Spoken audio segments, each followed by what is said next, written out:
Well, welcome to a temporary studio because I'm moving, so no chalkboard, just a pad of paper.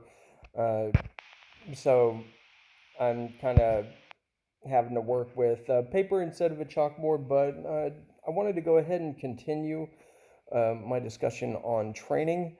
Uh, so, first thing is I've come up with a training blueprint based on my experience and understanding how the human brain works. But the important thing is to understand that shooting is one of the most complex things that your body can do because it is so physical and which requires a lot of coordination with the body and reflexes and pretty much everything you have in order to maximize your effectiveness. You can't just buy a gun and, say, "Oh, I'm capable of defending myself." It's kind of like saying you have pots and pans, so you're as good as cooking gourmet meals as Gordon Ramsay. That's not how it works. Anyways, I've laid out a blueprint that's more of a pyramid, and I believe I've talked about this stuff in the past, but I wanted to talk about more specifically how to develop this and use this pyramid to develop this stuff based on how your brain works and how your body works too. Now, this is just talking about skill, but uh, the one thing that's not included is physical attributes that need to be worked on during this training schedule. So this is not something that you can just pick up and run with without commitment. Some things can take time. Like as you get further on, you're going to have to commit more time to developing some of these skills. And even before you get to spending all your time on it, you will want to develop some of these skills. So, as you move on in this, it's going to transfer less from physical skill development to primarily mental skill development, and hoping that the autonomic abilities will still be there and you'll still be getting reps in, proper reps.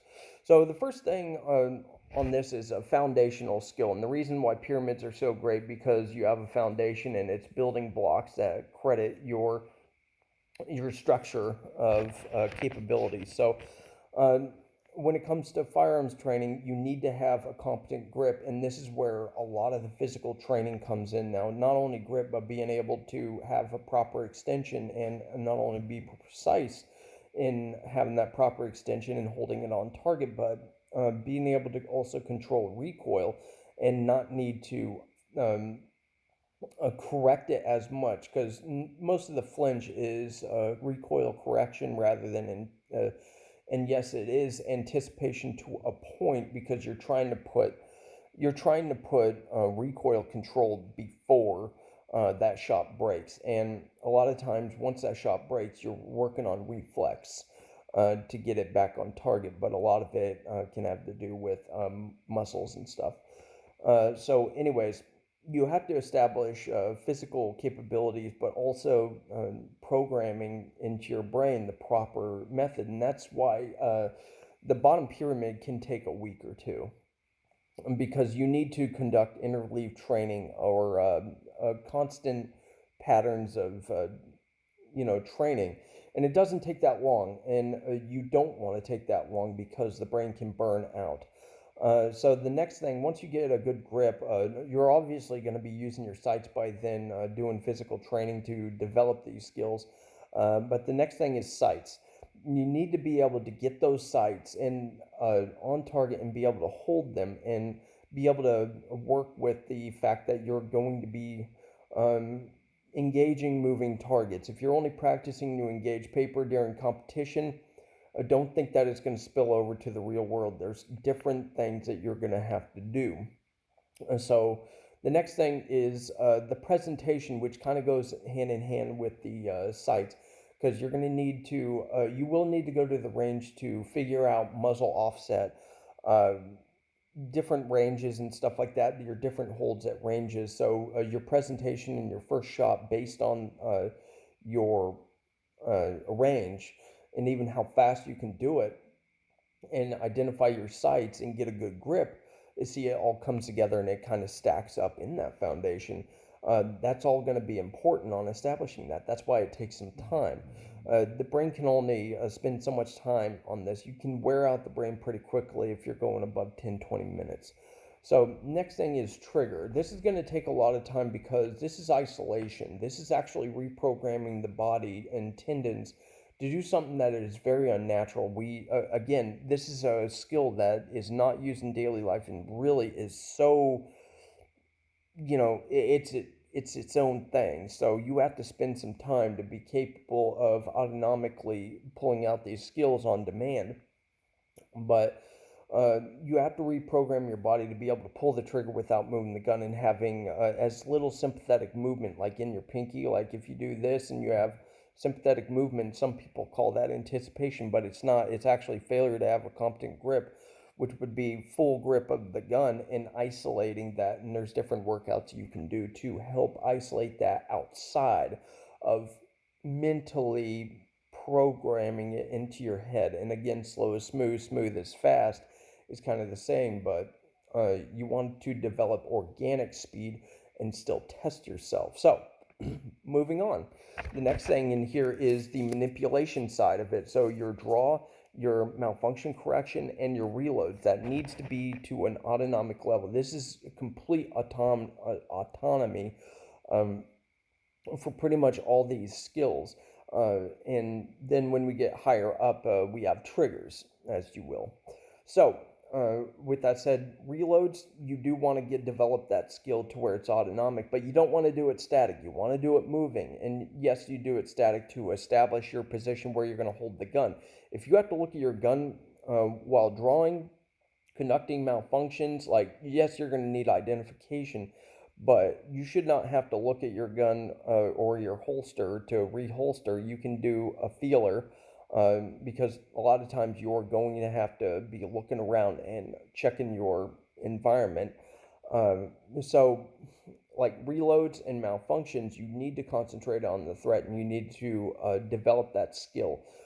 Because if you're working with competition, then, again, it's not going to spill over, but you're working on a niche area. So if you're thinking that it's going to spill over to self-defense, that is ignorant. So, and thinking that you're prepared by working in competition is arrogant. So, and thinking you're hot shit. So, anyways, working with audible signals versus visual signals is stupid. They think that they cross over. So, anyways, the next thing you're going to do in the pyramid after you've established that, and it'll probably take a week to establish this stuff, probably more, because you're going to have to constantly work on this as time goes on. You're going to want to combine it with other things. So incorporating movement while you're doing this, and identification, and keeping your eye on the threat, and not even looking through the gun, because that's not natural. Again, this all comes down to distilling down what's actually useful and what's crap. So the next thing is use of cover and movement as well. So you're practicing moving and working laterally, maybe even working on positions and stuff like that. When you're doing like your draw or your malfunctions or reloads, and you're just doing kind of a basic use of cover and, different positions and stuff. But now it's where you concentrate on actually having good technique and snapping into those techniques. And this is where you also are going to work on a use of cover based on the scenario and movement behind cover while you're conducting reloads and malfunctions and draws, and having to engage targets. And, this is where you're starting to combine everything to make sure that things are autonomic. Next, you're going to have to spend probably a week or two on that as well. So this can take up to 2 weeks. Even if it feels boring, you need to develop it and just keep going. Even you should be able to cognitively think on it to the point where it becomes autonomic and you can concentrate on the threat and be in as fast as you can and push those limits. And so that's how you'll see if it's autonomic or not. And you want to constantly encourage it. That's why you want to take that 2 weeks. And, 20 minutes at a time to snap into it, even using workouts with weights to establish those positions. The next is where you're focusing mostly on mental development. The rest of this is autonomic from here down. They are very important to develop autonomically. You should not have to spend too much time cognitively thinking about it, but developing reflexive responses, i.e., reactions to these identifiers. You should be able to slip right into what you need to do. That's important to survival. Movement is synonymous with survival, and the ability to identify, cover, and concealment and be able to combine movement for security behind that concealment is very important. So next is identification and discrimination, and this is a big one. This is where you develop your reflexes and your visual acuity and being able to snap to different targets and combine those issues and being able to shoot, but in between shots, you are accountable for every shot, no matter if you're in the military, law enforcement, or especially a civilian.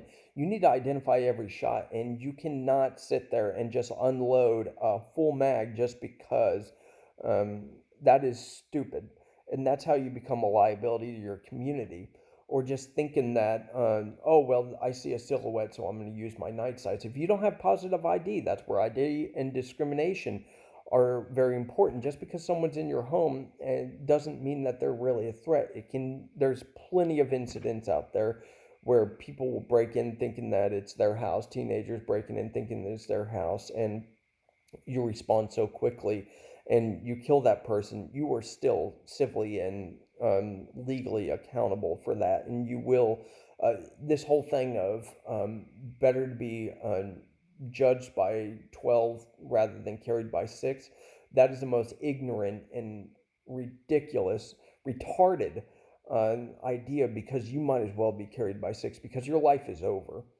So anyways, next one is CQB, and this more has to do with your ability to tactically think on your feet. Now, I know tactical, a lot of people are thinking of plate carriers, helmets, and, cool guy stuff, but there's nothing cool about having to actually save your life and do things on your own. A lot of people in the military have no fucking idea what it's like to be on their own. And so they think that a lot of their techniques are going to cross over, and it does not. There is a completely different method of handling an interior structure and even exterior structure. When you're fighting around a vehicle, that is close quarters battle. And the ability to understand the difference between needing to use a firearm versus going hands-on, this is where it's absolutely vital. This also demands physical skills such as universal defensive tactics. So you're going to need to learn to defend yourself and work in a clinch and be able to draw weapons in a clinch, working with different weapons, doing strikes with pistols, or using a knife to break distance. You might actually have to restrain somebody in the fight before you even pull the trigger. This is where learning your laws and everything else is going to be very important. And this is really where the basis of firearms usage really starts taking off.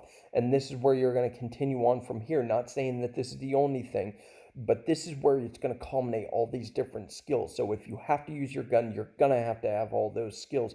You're going to have to be able to break contact, and not necessarily break contact, but gain distance, and be able to still identify and discriminate and identify your surroundings and be aware of everything. So anyways, everything here is going to require some kind of physical development. And even when you're working on identification and tactical movement, you want to practice that kind of stuff under stress, which can also be implemented not only by demanding time and repetition, but also incorporating weight and making it very difficult to snap into positions and even respond, and inducing malfunctions and stuff like that. Being able to actually process information despite chaos is very important.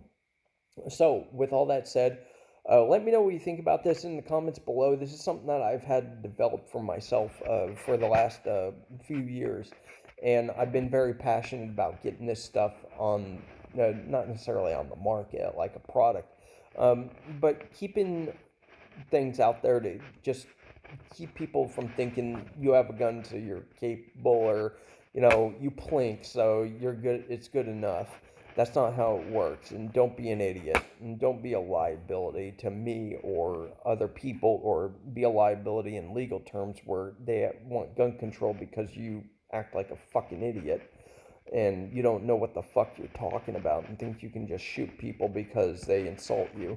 So anyways, with all that said, let me know what you think. Thanks a lot for watching. You guys have a good one.